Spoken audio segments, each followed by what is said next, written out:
Ladies and gentlemen, hold on to your seats because you're about to witness a masterclass in dismantling flimsy arguments.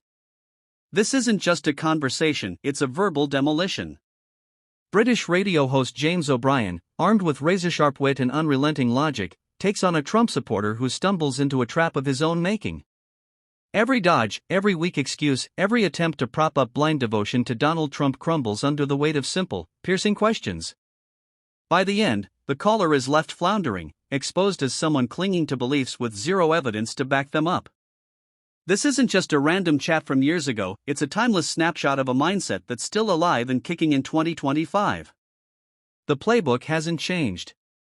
The same shaky logic, the same baseless claims, the same loyalty over facts mentality is still out there, shaping our world.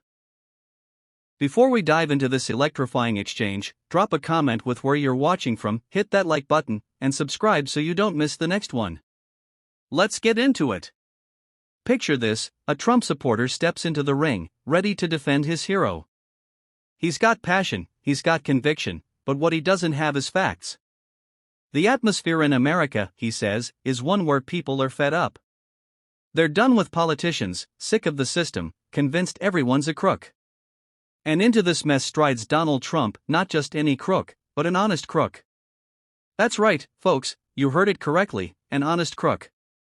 Someone who, according to this guy, doesn't hide his flaws, wears his scandals like a badge of honor, and somehow, that makes him trustworthy. Meanwhile, Joe Biden?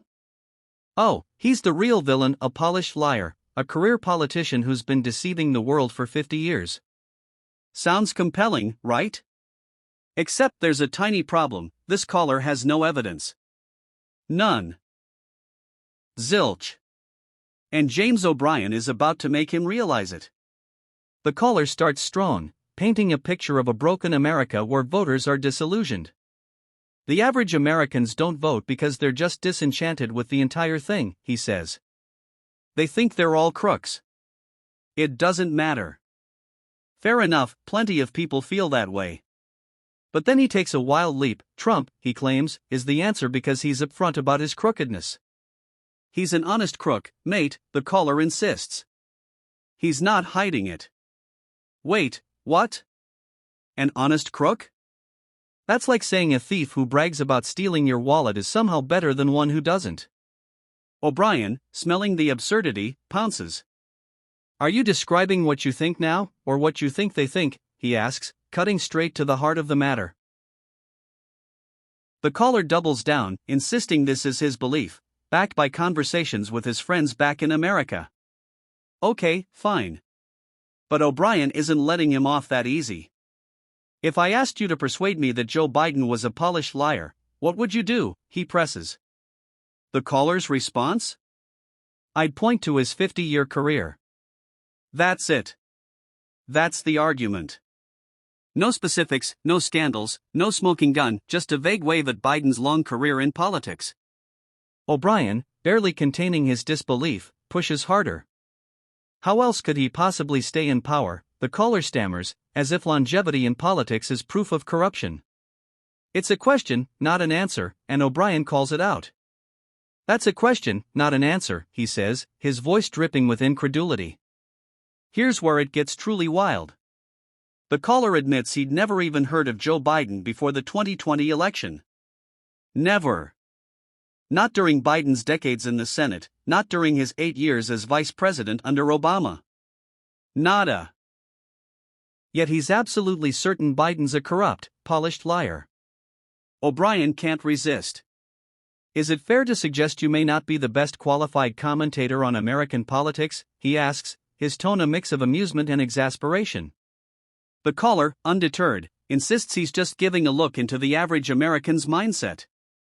But O'Brien's not buying it. You've admitted you know absolutely nothing, he says, but you're certain of your prejudices. The conversation takes a darker turn when the caller tries to justify his views. He points to a TV program, some vague Panorama episode that supposedly exposed corruption. But was Biden in it? Nope. Not a mention. O'Brien zeroes in, was Joe Biden in it? The caller flounders, admitting Biden wasn't involved. So why, O'Brien asks, is this guy so convinced Biden's corrupt? The answer is a stunning detour into personal anecdote. I've been pulled over, the caller says, and I have had police in America rewrite the arrest report, and I have had lies told in court about me. He recounts a story of being charged with a DUI over an unopened can of beer in his car. And somehow, in his mind, this proves Joe Biden is corrupt. Let that sink in. A bad experience with local police, a botched arrest report, and a courtroom lie, none of which involved Biden in any way, become evidence of Biden's corruption. Meanwhile, Trump, with a laundry list of documented scandals stretching back decades, gets a pass as an honest crook. O'Brien, barely able to hide his astonishment, delivers the knockout blow. Do you recognize on any level how ridiculous you sound?